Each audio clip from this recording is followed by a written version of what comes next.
حارت الأفكار في حكمة من قد هدانا سبلنا عز وجل. كتب الموت على الخلق فكم فل من جيش وأفنى من دول. أين نمرود وكنعان ومن ملك الأرض وولى وعزل. أين عاد أين فرعون ومن رفع الأهرم من يسمع يخل. أين من سادوا وشادوا وبنوا هلك الكل ولم تغن القلل. أين أرباب الحجى أهل النهى أين أهل العلم والقوم الأول. سيعيد الله كلا منهم وسيجزي فاعلا ما قد فعل. أي بني اسمع وصايا جمعت حكما خصت بها خير الملل. اطلب العلم ولا تكسل فما أبعد الخير على أهل الكسل. واحتفل للفقه في الدين ولا تشتغل عنه بمال وخول. واهجر النوم وحصله فمن يعرف المطلوب يحقر ما بذل. لا تقل قد ذهبت أربابه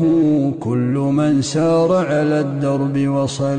في ازدياد العلم إرغام العدا وجمال العلم إصلاح العمل. جمل المنطق بالنحو فمن يحرم الإعراب بالنطق اختبل. انظم الشعر ولازم مذهبي في اطراح الرفد لا تبغي النحل. فهو عنوان على الفضل وما أحسن الشعر إذا لم يبتذل. مات أهل الفضل لم يبق سوى مقرف أو من على الأصل اتكل. أنا لا أختار تقبيل يد قطعها أجمل من تلك القبل. إن جزتني عن مديحي صرت في رقها أولى فيكفيني الخجل. أعذب الألفاظ قولي لك خذ وأمر اللفظ نطقي بلعل. ملك كسرى تغني عنه كسرة وعن البحر اجتزاء بالوشل. اعتبر نحن قسمنا بينهم تلقه حقا وبالحق نزل. اطرح الدنيا فمن عاداتها تخفض العالي وتعلي من سفل. عيشة الراغب في تحصيلها عيشة الجاهل في